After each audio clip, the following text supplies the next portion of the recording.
Hello विद्यार्थियों, कैसे हो आप सब। एम से बोलो मैथ में आपका हार्दिक स्वागत है। ठीक है, आज का जो टॉपिक है वो हम पढ़ने जा रहे हैं विमीय विश्लेषण। ठीक है, पिछला जो है मात्रक मापन और त्रुटि विश्लेषण और प्रतिशत त्रुटि जो होए सारे न्यूमेरिकल उसके सारे हमने करा दिए हैं। 22 न्यूमेरिकल हैं। आप पिछला वीडियो देखिए, 22 न्यूमेरिकल पूरे टोटल हमने करा दिए हैं। उसके आगे आज हम ये सीखेंगे कि वीमा कैसे निकाली जाती है। देखिए, अभी तक तुम लोग क्या करते थे कि वीमा को रट लेते हो, बीमा को रट लेते हो कि इसकी बीमा ये होती, इसकी बीमा ये होती। आज के बाद आपको रटना नहीं है। रटन तो विद्या का प्रयोग बिल्कुल नहीं करता। अगर आपको कोई सिखाए कि नहीं आप इसको रटो, ये चीज याद करो, वो याद करने की क्या जरूरत है। सीखो सीखो, मेथड क्या होता है वो सीखना है आपको। ठीक है, कैसे निकाली जाती है। एक बार आपको कोई पूछ ले, बस तुरंत पेन चलाओ। आबादी ज्यादा, कुछ तो ऐसे पढ़ते पढ़ते कुछ याद हो जाती है, वो अलग बात है। लेकिन किसी चीज की तुमको बीमा नहीं याद, आपको याद क्या करना है, फार्मूला याद करना है। किसी भी फार्मूला, अगर मान लो कोई फार्मूला अगर तुमको याद है और उसका मात्रा का बीमा आप तुरंत निकाल लोगे, तुरंत निकालोगे अगर फार्मूला याद है तो। आपको सिर्फ फार्मूला याद करना है, मात्रक बीमा नहीं याद करनी। वो हम सिखाएंगे कि कैसे निकालना है। ठीक है, तो चलिए आइए देखते हैं। सबसे पहले देखते हैं बीमा। बीमा होती क्या। देखिए, किस कहीं पर तुमसे ये नहीं पूछा जाएगा कि बीमा की डिफिनेशन बताओ। बीमा को सिर्फ इस ब्रैकेट के अंदर लिखा जाता है। ये ब्रैकेट होता है बड़ा, इसी ब्रैकेट के अंदर बीमा को लिख दिया जाता है। अब पिछले वीडियो में हमने तुमको एक चार्ट बनवाया है। पिछले वीडियो में हमने तुमको एक चार्ट बनवाया है। अगर आपने उस चार्ट को नहीं देखा है तो आपको मात्रक बीमा नहीं समझ में आएगी, ये भी चीज है। तो पहले जाके आप मात्रक मापन त्रुटि विश्लेषण में एक हमने चार्ट बनवाया है, उस चार्ट को देखिए। जैसे हमने वहां पर लिखाया था कि लंबाई, अगर लंबाई की बात कह दे तो इसका मात्रक होता है मीटर और बीमा लिखेंगे एल। इसमें द्रव्यमान कह दे, द्रव्यमान का मात्रक होता है किलोग्राम और बीमा एम लिखेंगे। ठीक है, समय का पिछले वीडियो में चार्ट बनवाया, अभी दो तीन हम बता दे रहे हैं। समय का सेकंड होता है मात्रक, बीमा टी। ठीक है, अभी दो तीन हम बता दे रहे हैं। ठीक है, इतनी हमने बता दी, लंबाई, द्रव्यमान, समय। ठीक है, और बाकी चार्ट में पीछे आप लोग देख सकते हैं। ठीक है, बार बार वो नहीं कराएंगे। हाँ, तो सबसे पहले हम बीमा निकालना शुरू करते हैं क्षेत्रफल की। देखिए, क्षेत्रफल बराबर क्या होता है, क्षेत्रफल बराबर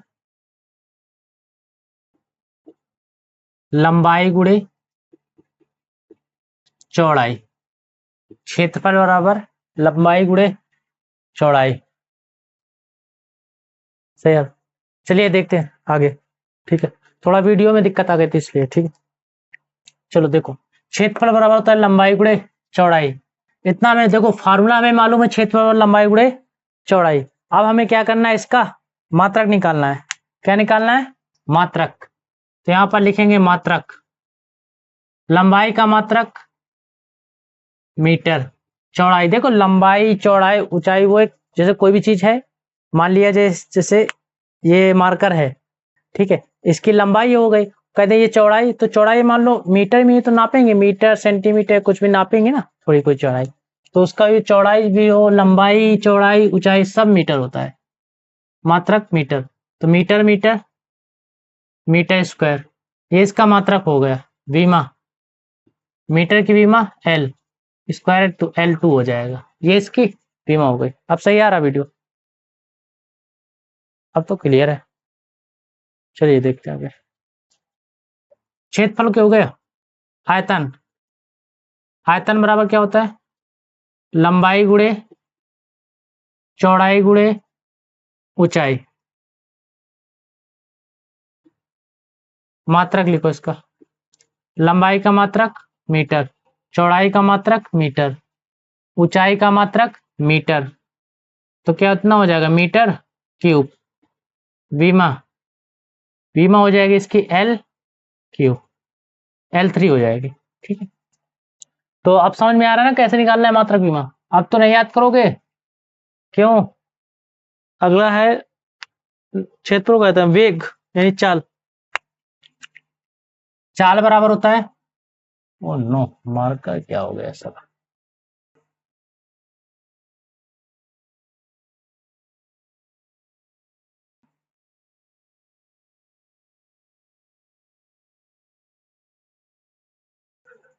इंक ज्यादा डाल दिया, बहने लगा।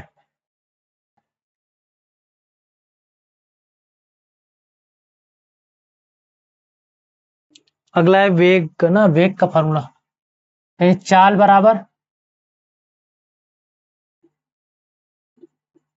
दूरी बटे समय। देखिए चाल और वेग दोनों में अंतर आगे हम पढ़ाएंगे अगले टॉपिक में कि चाल और वेग में अंतर क्या होता है, ठीक है। अभी सिर्फ मात्रक पढ़ना है, मात्रक को विमा। इसका मात्रक हो जाएगा दूरी। देखो कोई भी चीज दूरी है वो मीटर में ही नापेंगे, कोई भी चीज दूरी है मीटर में, इसका मात्रक मीटर। समय, समय का मात्रक सेकंड होता है, सेकंड, ठीक है। तो मात्रक क्या होगा, मीटर पर सेकंड। विमा मीटर की एल, सेकंड की टी। देखो सब इस सबकी घात में एक होता है, यहाँ पर कोई भी सिंगल ऐसे लिखी है उसकी, इसकी घात में तो 2 है, इसकी घात में 3 है, लेकिन इसकी घात में 1, इसकी घात में कितना है 1। तो एल इसको ऊपर भेजेंगे तो टी माइनस 1 हो जाएगा, एल टी माइनस 1 हो जाएगा। और वेग बराबर होता है विस्थापन बटे समय, विस्थापन बटे समय। तो विस्थापन भी एक दूरी है, बस इसमें ये होता है दूरी जो होती है, जैसे हम कोई भी चीज है यहाँ से यहाँ तक जाना है, यहाँ से यहाँ तक जाना है, अब ऐसे घूम फिर के जाएंगे तो हमारी दूरी हो गई। और यहाँ से डायरेक्ट यानी न्यूनतम दूरी, जो कम दूरी होगी प्रारंभिक बिंदु से अंतिम बिंदु, प्रारंभिक बिंदु से अंतिम बिंदु के बीच की जो न्यूनतम दूरी होगी उसी को विस्थापन कहा जाता है, ठीक है, उसी को विस्थापन कहा जाता है। कई सारी डिफिनेशन लिखी रहती है लेकिन अपूर्ण लिखी रहती है। विस्थापन की मेन डिफिनेशन होती है कि प्रारंभिक स्थिति और अंतिम स्थिति के बीच की न्यूनतम दूरी को विस्थापन कहा जाता है। कई जगह अपूर्ण थ्योरी लिखी रहती है, ठीक है। तो पूर्ण थ्योरी एग्जैक्ट डिफिनेशन को आपको पढ़ना है, अपूर्ण को नहीं पढ़ना है। बहुत सारे टीचर्स क्या करते हैं, अपूर्ण लिखा देते हैं, तो अपूर्ण आपको नहीं पढ़ना है, थोड़ी एग्जैक्ट थ्योरी डिफिनेशन पढ़नी है, ठीक है। बहुत सारे टीचर्स लिखा देते हैं कम से कम लंबाई को विस्थापन, हाँ सही है कम से कम लंबाई को कहा जाता है, लेकिन एग्जैक्ट ये बताओ ना कि प्रारंभिक स्थिति और अंतिम स्थिति इनके बीच का कम से कम लंबाई, पता नहीं क्या कम से कम लंबाई, ठीक है, तो एग्जैक्ट नहीं है वो, ठीक। तो वेग बराबर विस्थापन बटे समय, इसका मात्रक और विमा ये सेम होगा। वेग और चाल में अंतर आगे बताएंगे, ठीक है, आगे बताएंगे वेग और चाल में अंतर, विस्तार से बताएंगे। थोड़ा सा बता दे रहे हैं अंतर क्या होता है। वेग में दिशा रहेगी, चाल में दिशा नहीं रहेगी। जैसे कहते कोई कार 80 किलोमीटर प्रति घंटा की रफ्तार से चल रही है, तो 80 किलोमीटर प्रति घंटा की रफ्तार से अगर चल रही है तो किधर चल रही है हमको नहीं मालूम, तो चाल हो गई। अगर कहते 80 किलोमीटर प्रति घंटा की रफ्तार से पूरब की ओर जा रही या पश्चिम की ओर जा रही, तो वो क्या हो गया, वेग हो गया, ठीक है। समझ में आ गया ना, आगे बताएंगे विस्तार से क्या होता है, ठीक है। अब अगले पढ़ते हैं त्वरण। त्वरण बराबर फार्मूला होता है वेग परिवर्तन बटे समय अंतराल। त्वरण बराबर फार्मूला होता है वेग परिवर्तन बटे समय अंतराल, ठीक है।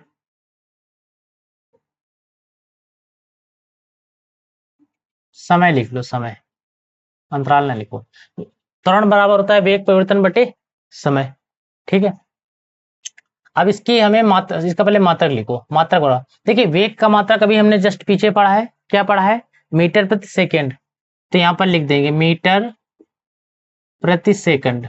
समय का मात्रक सेकंड, इसके बटे में 1 मानो, पहले का गुणा चौथे में तो मीटर, दूसरे का गुणा तीसरे में तो सेकंड, सेकंड का गुणा सेकंड स्क्वायर, तो इसका मात्रक क्या हो गया, मीटर पर सेकंड स्क्वायर।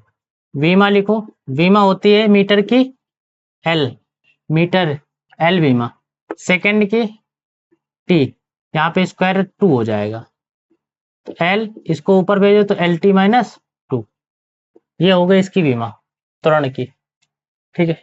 त्वरण के बाद अगला है बल, ठीक है, बल। अब बल का फार्मूला क्या होता है, एफ बराबर एम ए, यानी द्रव्यमान गुणे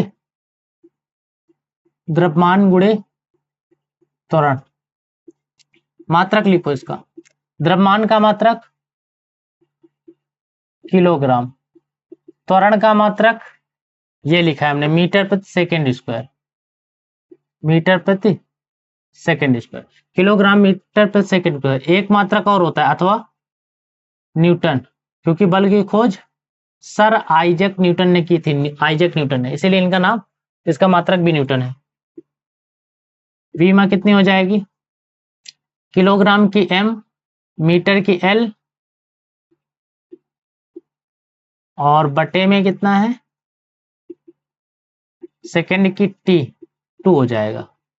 तो एम एल इसको ऊपर भेजो, टी माइनस 2, ये बल की बीमा हो गई। ठीक है, समझ में आ रहा है ना? ठीक है, बल हो गए ना। देखिए आप यहीं तक भी बताएंगे इस वीडियो में, फिर इसके बाद अगली जो वीडियो में बताएंगे, जो अगली बीमाएं, बहुत सारी बीमाएं बताएंगे आपको निकालना। ठीक है, सारी बीमाएं बता देंगे, और प्रयास आपको यही करना है कि 1-2 बीमा समझने के बाद आप खुद से प्रयास करिए कि कैसे निकालने। ठीक है, और वीडियो को एक बार पूरा जोड़ देखें ताकि आपसे कोई गलती ना हो जाए, पूरा मैच करिए कैसे निकाली गई है। ठीक है, और इसके बाद फिर हम अगले वीडियो में आपको बहुत सारी बीमाएं आगे भी निकालेंगे। ठीक है, ज़्यादा रात हो गई है, थोड़ा 1 बज रहा है, इसलिए हम प्रयास यही करेंगे कि अब क्लास को समाप्ति की ओर ले जाया जाए, और नेक्स्ट दिन आपको न्यू वीडियो मिलेगी। ठीक है, आप लोग चैनल को लाइक, सब्सक्राइब और शेयर जरूर करिएगा, और ज़्यादा से ज़्यादा शेयर अपने मित्रों को लोगों को करें जो पढ़ने वालों हों। ठीक है, ताकि उनको ये मालूम चले, और जो वहाँ से रिलेटेड होगी नहीं, आप क्लास 11 में जाने वाले 10th वाले बच्चों हों, उनको भी शेयर करिए ताकि नेक्स्ट ईयर में वो अपनी क्लासें ले सकें। ठीक है, तो आप क्लास को समाप्त करते हैं। जय हिंद, जय भारत।